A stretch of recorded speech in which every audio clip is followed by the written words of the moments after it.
natin sa dito sa loob.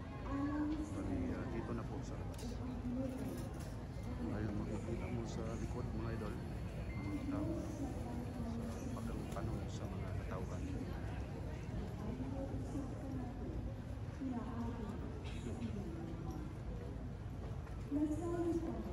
Ang Ginoo maanaa kaninyo. Nausab kanimo. Ginutlo gikan sa Ebanghelyo sumala ni San Juan. Himayaw ikaw, O Ginoo. Dito nausab si Juan uban sa duha niya katinun-an. O sa pagkakita niya kang Hesus nga milabay, miingon siya, anaa ang nating karnero sa Dios. Ang duha katinun-an nakadungog sa pagsulti niya niini ug minunot sila kang Hesus. Milingi si Hesus ug sa pagkakita niya nga nagsunod sila kaniya, gipangutana niya sila, unsa bay inyong gipangita? Sila mitubag, Rabay, nga sa ato pa magtutudlo, hain ka man magpuyo. Ngari kamo o tan-awan ninyo, mitubag siya. Busa mikuyog sila kaniya og nakita nila ang iyang gipuy-an. Og nagpabilin sila uban kaniya ni adtong adlaw. Mga alas 4 kadto sa hapon. Usa ni adtong duha nga nakadungog kang Juan ug mikuyog kang Hesus mao si Andres nga igsuon ni Simon Pedro. Gipangita dayon ni Andres ang iyang igsuon nga si Simon ug giingnan, nakaplagan namo ang Mesiyas nga sa ato pa Kristo. O gidala niya si Simon ngadto kang Hesus. Si Hesus mitutok kaniya og miingon, ikaw si Simon nga anak ni Juan, apan sukat karon nganlan ka nagkepas, nga sa ato pa Pedro. Mga igsuon, ang Ebanghelyo sa Ginoo. Nindot kayong sudungon na kita karong hapuna alas 4 sa hapon, no, nga gihisgutan sa atong Ebanghelyo karon wherein si Jesus nakikinabi, nakikistorya sa atong Ginoong Kristo. Nagkatapok kita, ang uban anaan nagsunod sa FB Live mainstream. Ang uban na karon nagbarog sa may City Hall. Ang uban tuan nagbarog naglingkod diri sa may dool sa BPI. Kunya kita na diri sa Pilgrim Center. Nindot kaayo sudongon nga nagkatapok kita karon alas 4 sa hapon. Viva Pit Señor! Viva Pit Señor! Pero ang mga pangutana mga igsoon, nganong nakatapok mo ni pangutanan ni Jesus karon sa atong Ebanghelyo. Kung sa may inyong tuyo. Kasi masukot na niya ang apostolis ng San Juan Bautista. Ang sunod na nito ha. Kung ito yung iligin niya, kung sa may inyong tuyo. The same question na pwede natong inuklugan. Nganong nakatapok man ta karon? Unsa may atong tuyo? Nganong gusto man tang makikinabi ni Senyor Santo Niño? Sa diyang wala pa pumusod sa seminaryo, sa Kristan pa ko, lektor, kantor diri sa Basilica, mutabang kung ihap-an ang mga intentions diri sa mga nagpamisa. Pila ka buk ng pasalamat, pila ka buk intention para sa mga kalag. Nakita na ko ang mga intentions sa mga tao. Kay kinalan man ang ipon, kay kada intention, a set of intentions na aman ay corresponding mass. Kining misa na to karon diri, nagmisa mi para sa intention sa mga devotos ni Sr. Santo Niño. No, kanang ipangsulat niyo diha, inihap in taon na kay misahan na sa mga pari. Kada ulo karon sa mga pari diri, aduna na mga certain number of intentions para ang inyong mga tuyo ug tumong ngadto kang Senyor Santo ninyo mapadangit ngadto kaniya pinaagi sa santos nga misa. Aduna gitay tuyo ug tumong nganong gusto tang makikistorya ni Senyor Santo ninyo. Perhaps usa sa inyong mga tuyo is pagpasalamat. No, di ko kalimot nga naay mga nagpasalamat ito. Salamat Senyor Santo ninyo kay ang akong anak naka-abroad na Dios. Salamat Senyor Santo ninyo kay okay na mi sa akong bana. No? Salamat Senyor Santo ninyo kay nakapasar na gid sa board exam ang akong anak. Salamat Senyor Santo ninyo kay naayo na sa mga sakit ang upang miyembro sa pamilya. Napagani dito nga napay ticket sa sweepstakes man na sa una, o na yung loto. Libutang dito ang yung number. Senyor Santo ninyo, padagkaan nga numero. Nagkadaiya, nagkalain ang atong intensyon nganong anaata karon dinhi. Naatay tuyo ni Senyor Santo ninyo. Pero ngaysoon, kita lang ba ang naay tuyo kang Senyor Santo ninyo? Di ba ka posible na si Senyor Santo ninyo aduna sa ituyo kanato? Nganong iya man tang gimagnet, nganong iya man tang giagni, nganong iya man tang gitawag sa pag-anhi diri, pinaagi atong mga motibo nganong naa ka diri. Mao na nahitabo kay Samuel sa atong unang pagbasa, no? Ang Diyos itawag kaniya, Samuel, Samuel. 3 times. Nya, at first, wapakabaw Samuel nga ang Ginoo dito. So, tog sa balik. Tawag na po siya, Samuel, Samuel. Nagkinabi, nagkaistorya si Samuel kung ang Diyos. Tungkol kay ang Diyos, maumay nitawag ang Samuel. Gitawag siya, kay aduna siya mission. Pero at first, mga igsoon, kung atong hinumduman, kung atong gibasa ang mga text before sa atong unang pagbasa karon atong mahibaw-an, nga kini si Samuel, anak day siya ni Hannah. Nya kababay ta kung kinsa ni si Hannah. Hannah was a barren woman. Baog siya. Nya sa panahon nila ni Samuel, panahon ni Hannah, kung baog ka, usa ka kagitunglo nga babae, you are cursed. Dimalas ka. Wa kay kwenta nga pagkababae kay baog ka. Mao na ang pagtan-aw sa usa ka baog nga babae sa panahon ni Samuel. Wa kay kwenta useless ka nga pagkababae. Mao na nga si Hannah niadto sa templo. No? Mura ba kita nianhi ta sa sintahan. Nakikhinabi sa Dios. Nangayo o kinabang nagampo nga tagain taon kong anak. Promise na kung matagaan kong anak, ako siyang ihalad sa temple. Kunya pag humanyag ampo, niuli si Hannah sa ilaha. Kunya naman, doon si Hannah. Ang iyang unang anak, na si Samuel. Niya true ko kang promise.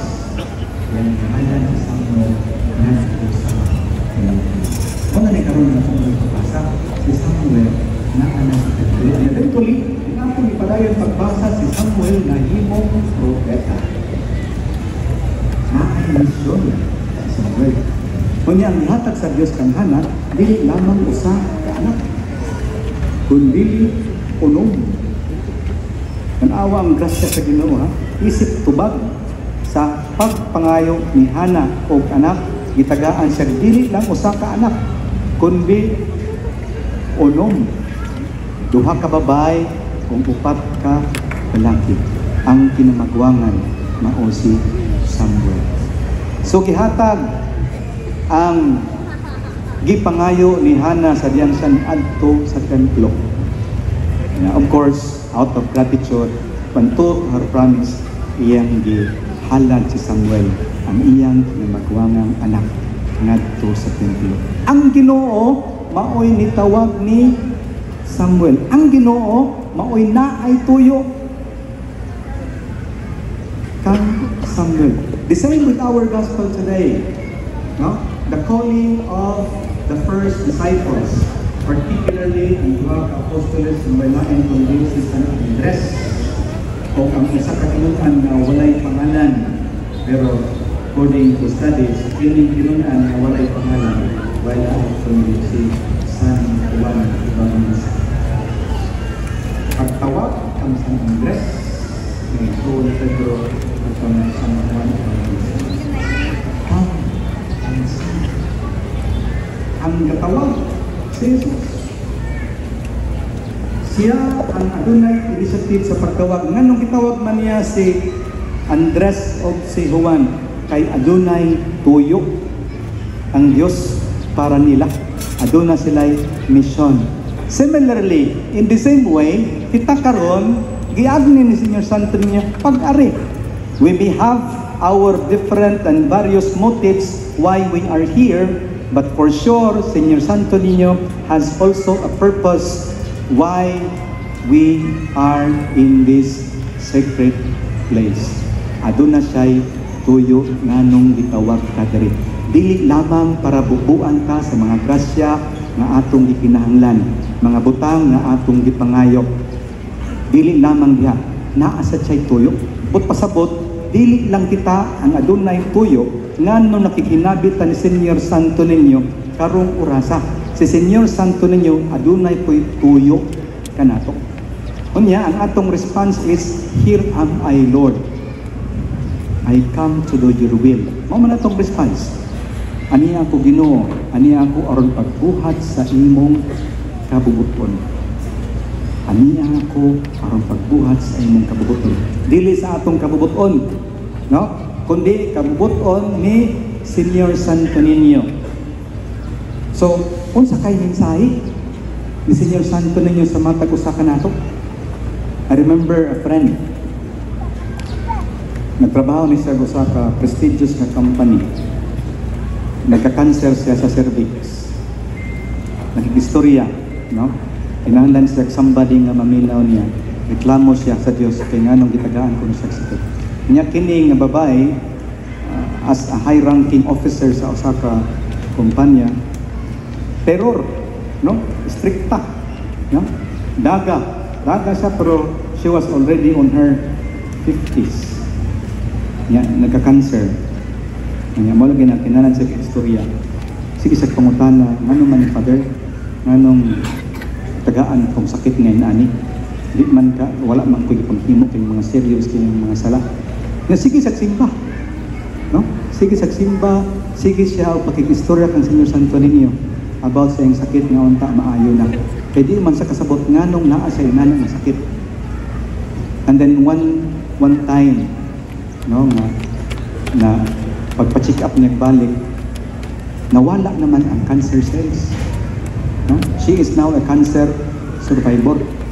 Kunya pagkawala sa iyang cancer cells, aduna say laing iduol na kung na say cancer sa cervix. Laing na po. Kunya, unsa may akong kanang kaalam anang unsaon pag advice anang mga adunay cancer cells. Mas nindot siguro nga kung ang advice nila anang adunay kasinatian unsay mga experience nila. Motong ako to siyang tawag kay nagka-kuan man ni nagka-amiga na niya to. Kadtong cancer survivor, siya nakaroon ng advice atong adunay bagong cancer. Pareho man sila og kaso. Nahimo siyang guide. Sa sige niyang siging simba, nakasapot siya unsay tuyo sa Ginoo tungod karon kay aduna siya gikuyog-kuyugan na another cancer patient. So ang sharing sa bagong cancer patient, iyang gi-share ngadto sa cancer survivor, makasinabot sila kay pareho man sila og kasinatian. Adunay purpose ang Ginoo. Nganong iya tong gitawag kadtong akong amiga. Ni siya sa Santo Niño tungod kay na si cancer, nangayo og healing. And when she was healed, he became an instrument for others. Also to be accompanied, na kinalang somebody to talk to, somebody to listen to. Mga igsoon, kitang tanan diri adunay mga kanya-kanyang mga sitwasyon sa kinabuhi. No? Aduna tay tuyo. Pero pangtan-o na tong kaugalingon, unsa sa kay tuyo ni Senyor Santo ninyo? Nganong yaman kong gitawag? No? Posible nga adunay pwedeng baguhon sa atong kinabuhi. Posible nga adunay pwedeng baguhon sa atong kinabuhi. Posible nga aduna tayong misyon sama ni Samuel. Posible nga aduna tayong misyon sama sa apostoles sa atong ebanghelyo karon. But definitely mga igsoon, adunay purpose si Senyor Santo ninyo, and that is for us to become a synodal church. Unsa maning synodal church? Daghan kay mga description, no? Sana pong amiga Madre Canto na diri. Ako pong pagkana dito sa Skype. So may synodal church.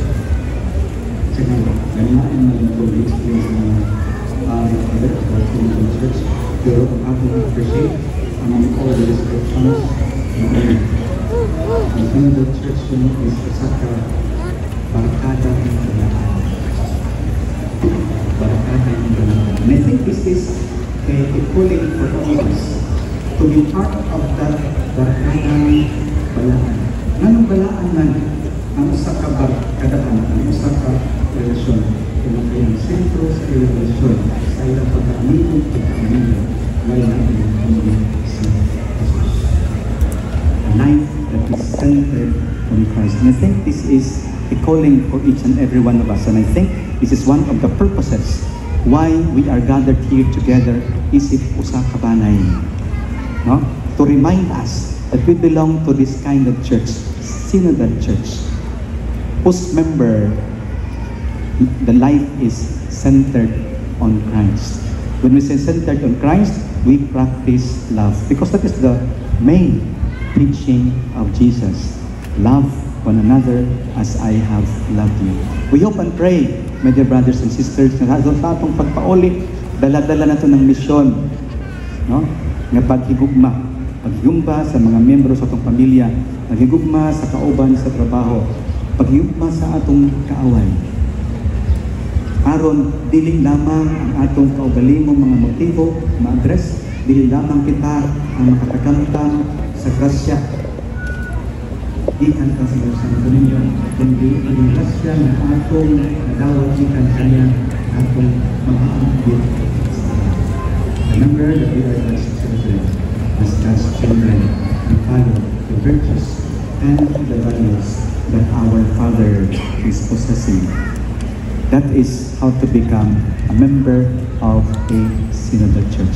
We journey together, isip balaang barkada or barkadang balaan. The center of our life is Jesus. So we continue to pray that we'll always be guided by God's wisdom. No? Na gawas nga ma-address ang atong panginahanglan na tubag usab nato ang hagit ni Senyor Santo Niño as a missionary, as an agent of love for others. Viva Pit Señor! Viva Pit Señor! Manindog ang panahon.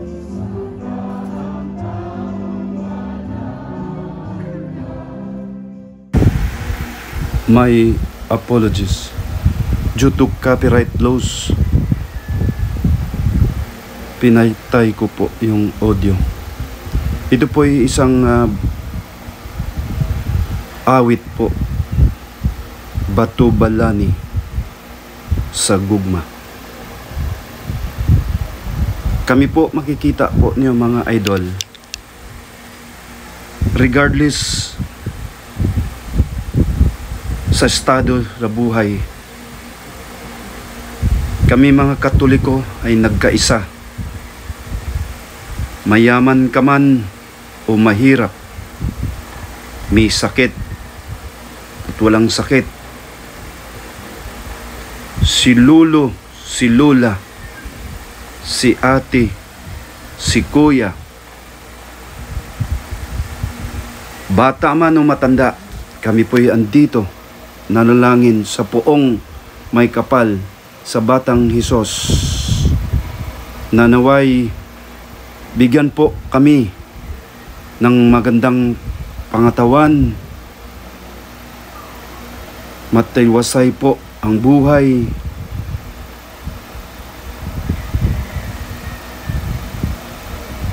lahat na po na hinihin po namin sa Batang Hesus. Kami po'y nagkaisa po dito, mga Cebuanos. Lahat na po, pati na po yung ibang lalawigan, mga pilgrims na nandito po sa Basilica Minore del Santo Niño. Nagkaisa po kami. Ito po ay pang-apat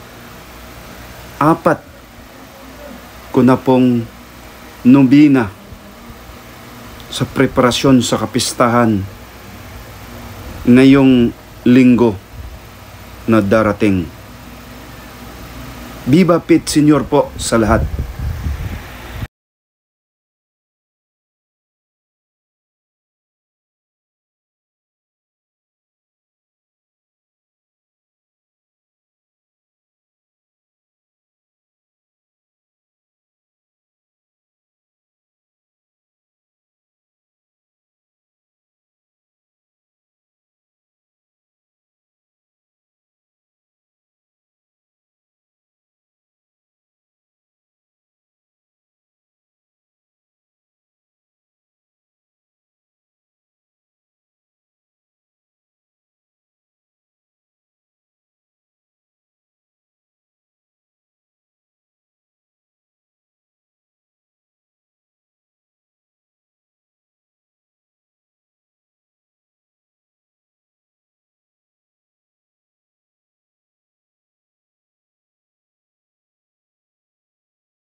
Mga apostoles, ang kalinaw ibilin ko kaninyo nga kung kalinaw ihatag ko kaninyo. Ay tanawa nga mga sala kung dinapagsalig sa imong simbahan, ug sibol sa imong kababuton, atagi kami sa imong kalinaw kay usa. Ikaw ang mabuyog hari, hangtod sa kanturan. Amen. Ang kalinaw sa Ginoo sa kanunay mana ang kaninyo. Manausap kanimo. Para makita ang atong panatid.